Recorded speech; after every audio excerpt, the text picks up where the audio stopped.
오늘 하나님께서 주신 본문 말씀으로 다시 오실 주님을 사모하라, 이러한 제목으로 말씀을 선포합니다. 예수님 공생의 기간에 제자들에게 예수님 다시 가셨다가 반드시 오시겠다고 말씀을 하셨어요. 근데 사도 바울이 이 사역을 감당할 때는 그 로마 제국 각처에 있는 각처에서 성도들이 얼마나 어려움을 당했는지 모릅니다. 너무너무 심한 핍박을 당했어요. 계속 견디다가는 목숨을 빼앗길 수밖에 없는 상황까지 이르게 됩니다. 그래서 이분들이 도망을 칩니다. 도망을 치는데 가족도 버려야 되고 친구도 버려야 되고 사업장도 버리고 돈도 버리고 집도 버리고 도망을 칩니다.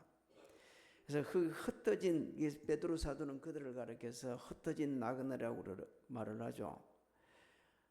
당시 그 흩어진 곳이 베드로전서 1장 1절에 보면 본도, 갈라디아, 갑바도기아, 아시아, 비두니아 이런 곳으로 흩어져 있었다, 이렇게 말을 하고 있습니다.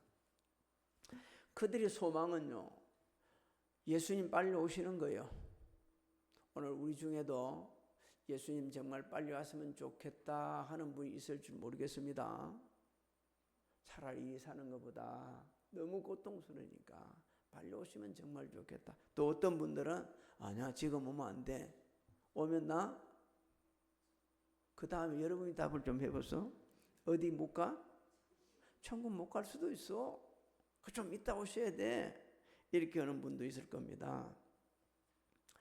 또 예수 안 믿는 사람들은 조롱합니다. 무슨 예수님이 어떻게 다시 와? 있을 수도 없는 일이지. 이렇게 조롱까지 하고 있죠.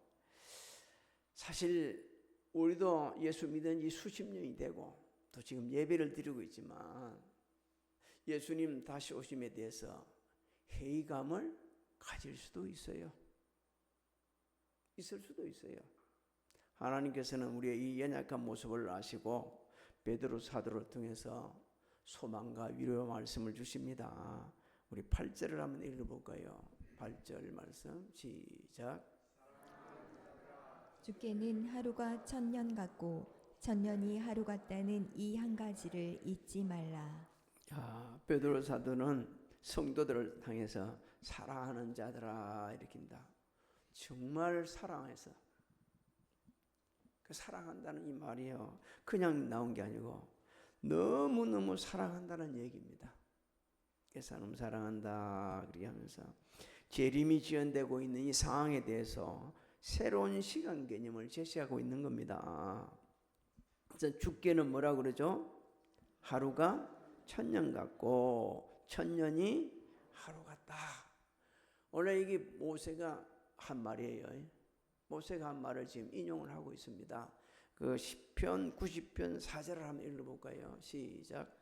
주의 목전에는 천년이 지나간 어제 같으며 밤의 한순간 같을 뿐임이니이다. 그렇습니다. 이 사랑하더라 그러면서 주께, 이 말은요, 주님 세계 안에 이런 뜻입니다. 주님의 세계 안에 이런 뜻을 포함되어 있는데, 그리고 또 뭐라고 여기 말씀했습니까? 이 한 가지 잊지 말아라.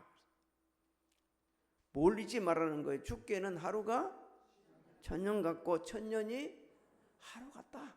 이거 잊지 말라는 거예요.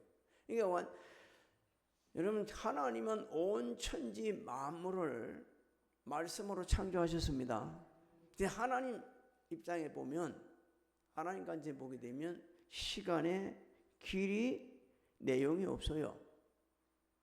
근데 우리는 어떻게 살아가고 있죠?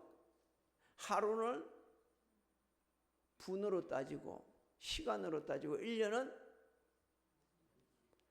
갑자기 벙어리가 되셔서 365일로 따지고 있어요. 근데 하나님 이렇게 다 보면, 그래서 우리가 우리 시간 개념으로 주님 다시 오실 기다리면 안 된다는 거예요. 그렇게 기다리면 안 된다는 겁니다. 누구 개념으로?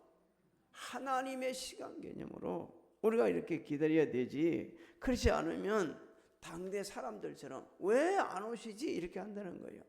왜 그렇게 해야 되냐? 성경은 말씀해 주고 있습니다. 예수님이 다시 오는 것은 누구 주권하에?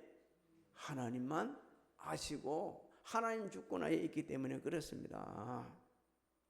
오늘날 믿음의 성숙한 성도들의 증거 중에 하나는요, 하나님의 약속의 말씀을 그대로 믿고 있는 겁니다. 네. 하나님 말씀이 그대로 이루어질 것을 확신하거든요. 주님께서 반드시 다시 오신다 그랬으면 반드시 다시 오십니다.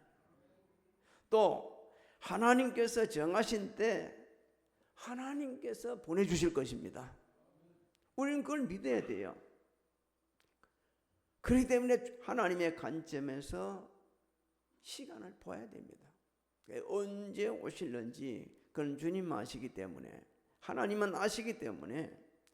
근데 베드로 사도는요, 그 당시나 지금이나 왜 예수님이 이렇게 안 오시지? 예수님 성천하신 지 지금 몇 년 되셨어요? 2000년이 지나갔습니다. 아니, 올 것 같으면 먼저 한 번쯤 왔다 가시지. 어떻게 이렇게 한 번은 안 오시냐, 이렇게 생각하는 분들이 있을 수 있어요. 근데 베드로 사도는 왜 이렇게 하시는지 9절을 통해 말씀해 주고 있습니다. 9절을 한번 읽어볼까요? 시작. 주의 약속은 어떤 이들이 더디다고 생각하는 것 같이 더딘 것이 아니라 오직 주께서는 너희를 대하여 오래 참으사 아무도 멸망하지 아니하고 다 회개하기에 이르기를 원하시느니라. 주님 오심이 어떤 일의 생각같이 더딘 게 아니라는 거죠. 왜 그렇다고 그럽니까? 하나님께서 우리를 사랑하셔서 모든 사람들이 죄를 회개하고 구원받기를 원하시기 때문이다. 제가 앞에 말씀드렸죠. 지금 오시면, 주님이 지금 오시는 순간이 뭐예요? 종말이요. 구원받을 길이 없어요. 구원받을 길이 없습니다. 그때 수톱이요. 구원의 문은 항상 열려 있는 게 아니에요. 주님 오시는 순간에 수톱이요. 그렇기 때문에 우리 하나님께서는 모든 사람이 회개하고 구원받기를 원해서 지금 이렇게 예수님이 2000년이 지나갔지만 오시지 않으셨어요. 우리 주님도 말씀하셨습니다. 온 세계에 뭐가 전거되지면, 복음이 전파되지면 그때 오시겠다고 말씀하셨습니다. 그래서 더디 오는 것도 하나님의 관점에서 보게 되면 하나님의 은혜다. 하나님의 은혜다. 잘지 더디 오는 게 아니다. 그러면 그때 사람들이 또 생각할 수 있어요. 그러면 안 오실 수 있는 것도 아니냐. 아니, 사람들이 뭐 회개도 안 하고 계속 죄 짓고 있는데. 근데 아니, 그렇지는 않다. 10절을 통해 말씀하고 있습니다. 자, 10절을 어떻게 말씀하는지 봅시다. 시작. 그러나 주의 날이 도둑같이 오리니 그날에는 하늘이 큰 소리로 떠나가고 물질이 뜨거운 불에 풀어지고 땅과 그 중에 있는 모든 일이 드러나리로다. 주의 날이 도둑같이 오신다는 건요, 언제 오실지는 모르지만 반드시 오신다. 우리가 예기치 못한 상황에서 반드시 오신다. 그 상황이 우리가 있습니다. 성경에 보면 예기치 못한 그 상황에서 일이 일어난 게 있는데, 홍수 심판이 그렇습니다. 120년 동안 노아를 통해 홍수 심판이 있다고 말씀하셨는데 당대 사람들은 안 믿었어요. 주님이 말씀하십니다. 시집 가고 장가 가고 땅 사고 집 사고 잘 먹고 잘 살고 이 세상이 전부처럼 살았다는 거예요.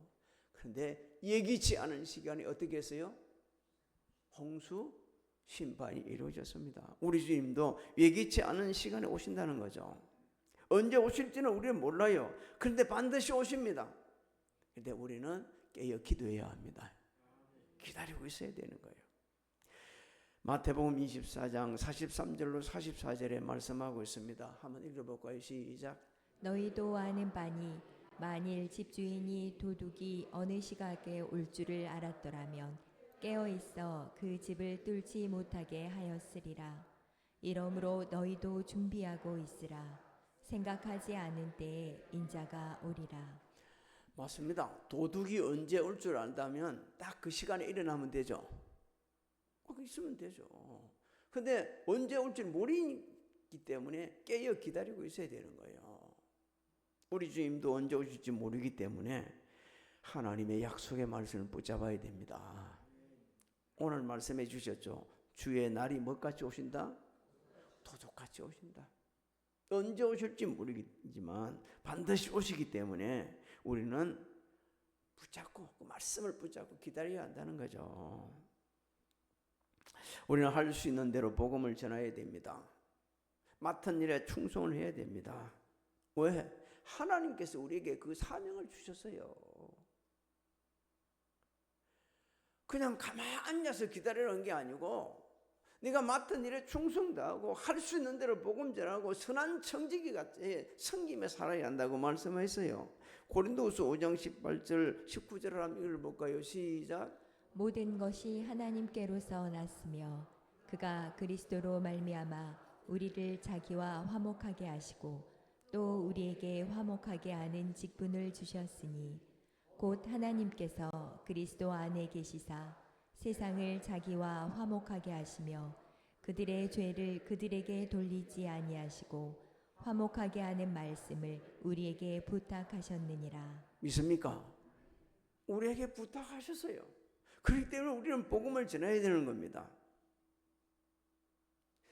베드로 사도는 계속해서 다시 오실 주님을 기다리는 삶의 자세에 대해서 아주 자세하게 읽혀주는 거예요.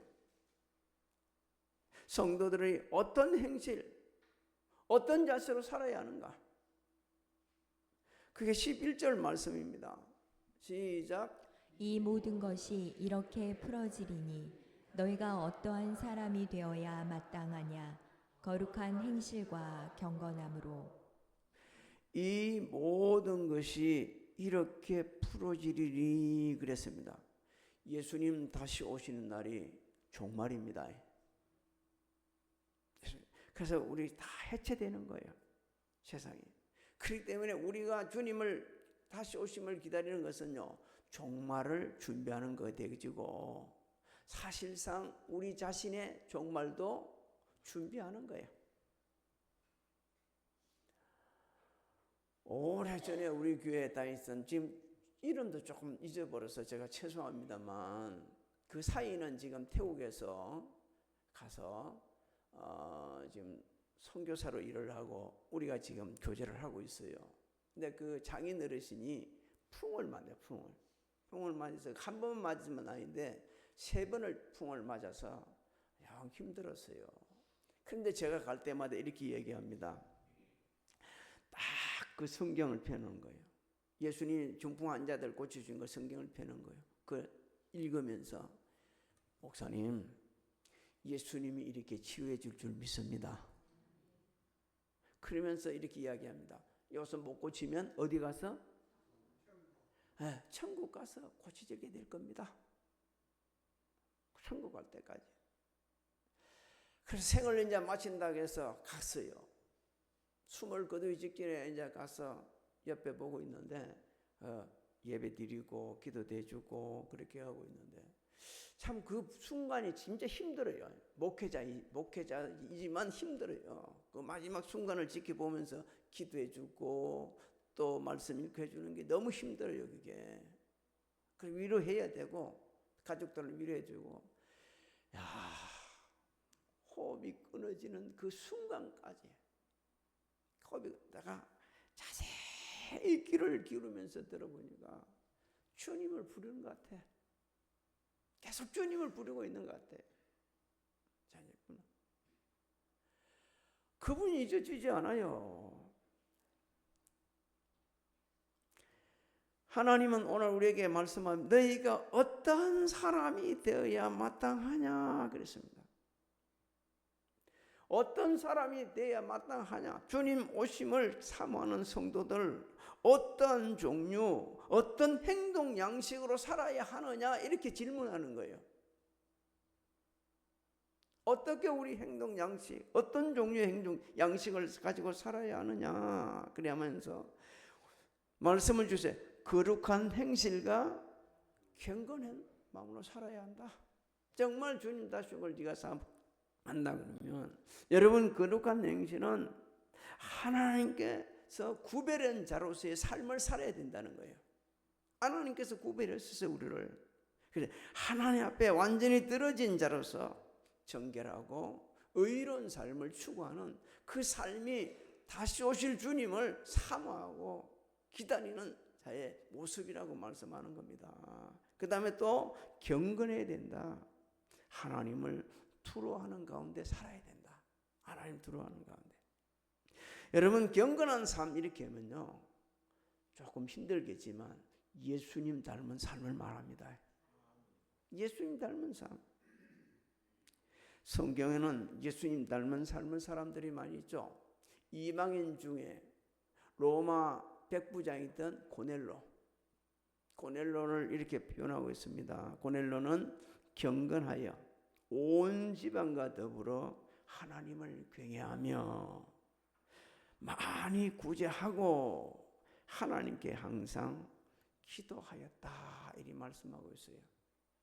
기도하였다. 오늘날 예수 닮은 삶을 실천하는 분들 참 많이 있죠. 어제 군포기독교연합회에서 사진을 하나 올렸어요. 어느 교회에서 라면 1,004 그러니까 몇 박스요?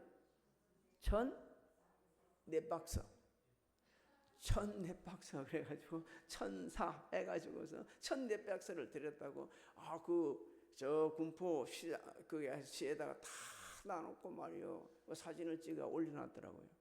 우리는 그래 안 합니다. 라면 안 주는 게 아니고 우리는 뭘 줬어요? 쌀. 우리 신학집사님 해가지고 쌀을 우리가 해서 그랬잖아요. 근데 이 1,004 그래가지고 거기다 그것만 했으면 괜찮은데 값으로 따지면 다음 편에 이야기 안 할게요. 그러면서 딱 이야기하더라고요. 물론 그것도 좋습니다. 그렇게 하는 것도 좀 많은 도전을 주는 거죠. 정말 하나님을 경외하고 경건한 생활을 힘쓰는 사람들은 주님이 말씀하셨습니다. 오른손이 하는 것 왼손이 모르게 하라. 누가 보고 계신다 그러세요? 엄밀한 중에 하늘에 계신 내 아버지께서 보고 계신다 그랬습니다. 아버지께서. 예수님 다시 오심을 사모하십니까?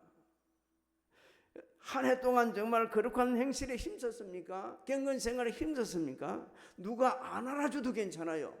누가 보고 계시니까? 하나님이 은밀한 중에 보고 계시기 때문에. 또 누가 물어봅니다. 왜 그렇게 살아야 하는데? 왜 우리 그렇게 살아야 하는데? 이렇게 질문하거든요. 그런데 히브리서 기자는 다음과 같이 대답해 줍니다. 히브리서 12장 14절을 한번 읽어볼까요? 시작. 모든 사람과 더불어 화평함과 거룩함을 따르라. 이것이 없이는 아무도 주를 보지 못하리라. 그렇습니다. 그렇지 않은 살면은 아무도 뭘 못 본다고요? 주를 보지 못하기 때문에. 우리는 하나님께서 기뻐하시는 일에 힘쓰면서 주님 오심을 기다려야 합니다. 하나님의 거룩한 뜻대로 살기 위해서 세상 풍조를 멀리하여 살아야 합니다. 하나님이 원하시는 일을 하는 것이 그것이 선한 일입니다. 내가 좋아서 하는 게 선한 일이 아니요. 내 기분대로 사는 게 선한 일이 아니요. 하나님이 원하시는 일, 하나님이 기뻐하시는 일, 하나님께서 관심 가지고 하는 일, 그 일을 하는 것이 정말 하나님 기쁘시게 하는 거예요. 여러분 사람도 기쁘게 하면 얼마나 좋은지 몰라요. 우리나라의 그 엘리자베스 2세 여왕이 영국 여왕이 우리나라 방문한 적이 있습니다. 그때 대통령을 김대중 대통령님이 그 대통령을 하셨어요. 그 연세 많은 어르신이 다 공항에 가가지고 말이요 그분을 기다리고 계셨어요. 그 엘리자베스 여왕이 너무 한대를 받아가지고 너무 우리나라에서 너무 한대를 해서 너무 좋아서 말이요. 저 안동에 있는 어디 그 고택에 갔을 때는요 한 번도 신발을 벗어본 적이 없는 분이 신발을 벗었어요. 그 맨발로 그걸 갔습니다. 맨발로. 한국 사람들의 그 느낌을 위해서 너무너무 좋아가지고, 여러분 우리가 이 기다림의 자세도 중요합니다. 그래서 베드로 사도는 우리에게 읽게 해준 거예요. 어떻게 기다려야 되냐? 거룩한 행실과 경건함으로 기다려야 한다고 말씀하신 거예요. 디도스에 보면 또 좀 더 우리에게 주는 귀한 말씀이 있죠. 디도스 2장 11절로 14절을 한번 읽어볼까요? 시작. 모든 사람에게 구원을 주시는 하나님의 은혜가 나타나 우리를 양육하시되 경건하지 않은 것과 이 세상 정욕을 다 버리고 신중함과 의로움과 경건함으로 이 세상에 살고 복스러운 소망과 우리의 크신 하나님 구주 예수 그리스도의 영광이 나타나심을 기다리게 하셨으니 그가 우리를 대신하여 자신을 주심은 모든 불법에서 우리를 속량하시고 우리를 깨끗하게 하사 선한 일을 열심히 하는 자기 백성이 되게 하려 하심이라. 여러분 여기 선한 일을 열심히 하라고 말씀하셨습니다. 하나님의 교훈에 맞는, 하나님을 절대로 믿는 믿음, 이런 믿음으로 열심을 내서 하나님 말씀하신 대로 살아가는 거, 그게 선한 일이라는 걸 다시 한번 우리 기억해야 합니다. 정말 주님을 기다리십니까? 진짜 다시 오실 주님을 믿고 있는가요? 그리고 주님이 드디어 오시면 우리가 먼저 가야 되거든요. 그러면 가면 주님이 우리에게 말씀하셨어요. 네가 어떻게 살아왔냐, 뭐라고 그러죠? 묻는다고 그랬습니다. 우리 살아온 과정을 갖다가 다 얘기해야 돼요. 예, 하나님 말씀하신 대로 저 이렇게 살았습니다. 이 고백이 저 여러분에게 있기를 소망합니다. 그러면요, 세상에 속한 사람처럼 육체의 정욕, 안목의 정욕, 이생의 자랑을 따라 살지 말아야 하는 거예요. 하나님 나라와 의를 이루는데 온 힘을 쏟아붓는 겁니다. 한 생명이라도 더 구원하는데 최선을 다하는 거예요. 자신의 일에 최선을 다하면서 남의 일도 돌아볼 수 있는 넉넉한 마음을 가지고 살아가야 되는 거예요. 너무 우리가 쫓기듯 살아왔습니다. 정신 못 차리게 저도 한 해를 그렇게 살아온 것이에요.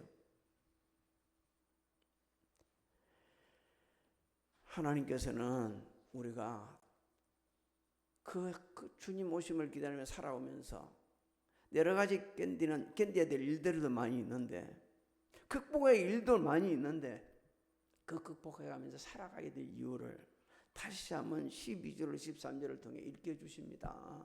한번 12절 13절을 한번 읽어볼까요? 시작. 하나님의 날이 임하기를 바라보고 간절히 사모하라. 그날에 하늘이 불에 타서 풀어지고 물질이 뜨거운 불에 녹아지려니와 우리는 그의 약속대로 의가 있는 곳인 새 하늘과 새 땅을 바라본도다. 하나님의 날이 임하기를 바라보라는 것은요, 인내하라는 거예요. 인내하면서 기다리는 겁니다. 그리고 간절히 사모하라. 그래서 간절히 사모하라. 그래서 하나님 나를 간절히 사모하면서 거룩하고 경건한 삶에 열정을 쏟아부어야 된다는 거예요.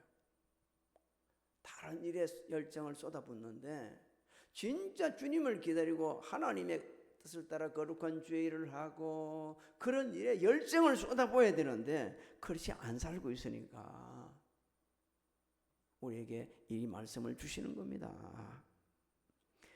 근데 중요한 일은 왜 그렇게 살아야 되느냐? 세상은 주님이 오시면 이 악한 세상은 멸망당하지만 약속대로 뭘 주신다고요? 새하늘과 새 땅을 주시기 때문에 여러분 우리 그곳에 살 것입니다. 믿습니까? 새하늘과 새 땅의 주인공으로 살 거예요. 새하늘과 새 땅은요 죄가 없습니다. 전쟁도 없습니다. 아픔도 없습니다. 고통도 없습니다. 시기 질투도 없어요. 누가 통치하시니까? 하나님이 통치하시고 주님이 통치하시기 때문에. 근데 그게 아무로 갈 수도 없어요. 그곳에는 의와 평강과 희락이 넘치는 곳이요 주님이 통치함을 받기 때문에 근데 그곳에는 아무나 들어가는 것이 아니요, 예수를 믿고 진짜 예수님 다시 올 것을 사모하면서 아까 제가 말씀드린 내용대로 거룩하고 경건한 삶에 힘쓰면서 진짜 모든 에너지를 쏟아부으면서 죄를 감당한 그분들이 그곳에 들어가는 거예요.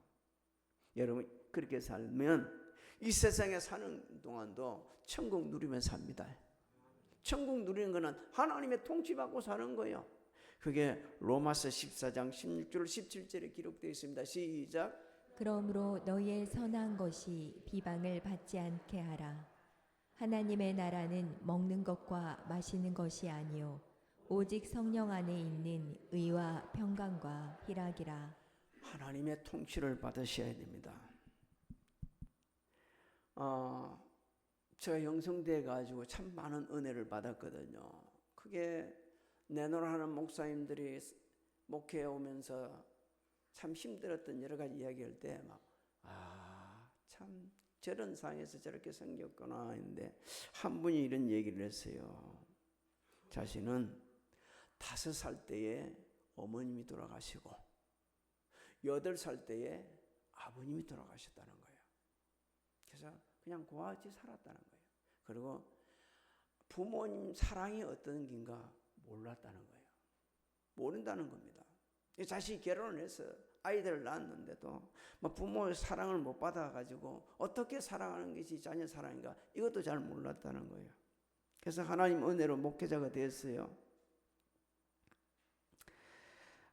목회에 대해서 목회를 하고 있는 중에 어느 여름 성경 학교를 준비하는 중이었답니다. 그래서 성도들이 6명이 그 안산 그쪽에 배를 타고 그걸 둘러보다가 배가 소용돌이에 말려가지고 뒤집혀서 6명이 하나님 나라 가셨다네. 근데 그 뉴스는요 오랫동안 나왔습니다. 그 내용이 뉴스에 오랫동안 나왔어요. 이렇게 하면 물가에 가서 이러면은 이렇게 사고 당하니까 조심하라고 이게 계속 나왔어요. 방송에, 각 방송국에. 얼마나 힘들었겠어요. 그런 가운데 힘을 내서 또 목회를 하는데 온 성도들과 함께 서로 빛내가지고 성전을 건축하고 땅을 10억이 넘게 주고 샀는데 그걸 사기를 맞았다네. 얼마나 힘들었겠어요. 그분이 이야기했다. 사모님이 그냥 피를 토하고 그러면서도 말 한마디도 안 하더라는 거예요. 이 사람은 피를 토하고 아프면 얘기를 해야지. 근데 이 상황에서 어떻게 내가 이야기하자는 거죠. 그런데 더 안타까운 거는요, 자신이 사랑할 줄도 모르고 사랑도 몰랐는데 딱 사랑을 한번 했는데 자기 손자를 너무너무 사랑했는데 그 손자가 자기 첫사랑인데 그 손자가 그냥 하나님 나라 가더라는 거예요. 근자에. 근데 그분이 목회를 끝까지 포기하지 않고 잘 마무리했습니다. 사랑하는 성도 여러분, 예수 믿고 구원받았다 해서 우리 인생 여정에 고통 피해가지 않습니다. 원치 않는 일 참 많아요. 생각지도 못한 일이 많아요. 금년도 한번 돌아보세요. 별의별 일이 다 있었잖아요. 또 우리 인생 여정은요, 기다림의 연속입니다. 매일 기다리는 연속. 이 기다림 속에서요, 우리 기대와는 전혀 다른 상황이 발생할 수 있어요. 이럴 때 사람들이 낙심합니다. 주저앉고 싶습니다. 어떤 사람은 죽고 싶다고 이야기해요.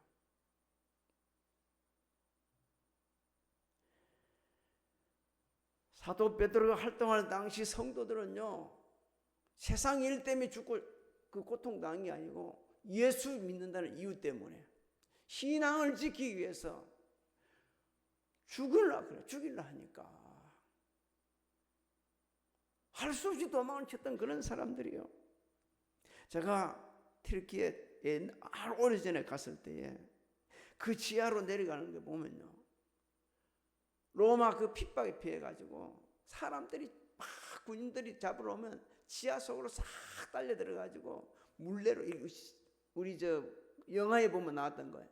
돌장을 막 돌려갖고 문을 탁 닫는 거예요. 그 안 나온다고, 안 죽으려고. 그럼 거기에다가 뭘 해피냐? 로마 군인들은 뭘 놔요? 불을 놔요, 불을. 그 연기를 이어가 죽이는 거예요. 이런 상황들 말이에요. 이 상황을 거쳤던 분입니다. 딴 거 아니요. 예수 안 믿다고 하면 괜찮을 거예요. 끝까지 신앙 지키다가 그런 일을 다 당했습니다. 사랑하는 성도 여러분, 예수 믿고 구원받은 것처럼 만큼 이 세상에 복 받은 거 없습니다. 없어요. 너무 행복한 거예요. 나 같은 쓰레기만도 못한 이 죄인을 하나님 구원해 주시려고 예수님을 보내주셨습니다. 그리고 우리 죄를 정화시키셨어요. 예수님은 그 죄를 뒤집어 쓰시고 아야 소리 한번 안 하고 그러면서 돌아가셨어요. 그리고 3일 만에 부활해서 우리에게 소망을 주셨습니다. 40일 동안 제자들에게 하나님 나라 말씀해 주시고 그러고 성전에 가셨어요. 그리고 구름 타고 다시 오신다고 하셨습니다. 우리 믿음의 선진들은 구슬픈 노래를 불렀잖아요. 먼 하늘 이상한 구름만 떠도 행여나 내 주님 오시는가 해. 참 구슬픈 노래를 부르면서 그 어려웠던 신앙을 이겨나갔어요. 요즘에 저를 비롯해서 모든 성도들의 신앙이 옛 어르신들과 같지 않다고 말합니다. 조금만 힘들어도 못하겠다. 너무 어렵다 이렇게 말한다 그러죠. 당연하죠. 그 시대로 우리 영은 사는 시절이 다르기 때문에. 하지만 잊지 마십시오. 하나님의 말씀은 변하지 않습니다. 반드시 주님 다시 오십니다. 그렇다면 다시 오실 그 주님이 완전하게 우리를 구원하시고 이루실 새 하늘과 새 땅을 바라보시기 바랍니다. 그곳에 살기를 소망하시기 바랍니다. 그러면서 오늘 주신 말씀대로 하나님을 경외하고 경건 생활에 힘을 쓰고 한 생명이라도 더 주께로 인도하는 저 여러분이 되시기를 주의 이름으로 소망합니다. 소망합니다. 지금은 우리 주 예수 그리스도의 은혜와 하나님 아버지의 만각하신 사랑하신가 성령님의 감화감동과 내주 역사하심이 오늘 예배드리는 사랑하는 성도들 무리와 가정, 직장, 사업장, 자녀들, 진행하는 인들, 새해 계획, 우리 교회, 대한민국에 지금으로부터 영원토록 함께 하실지어다.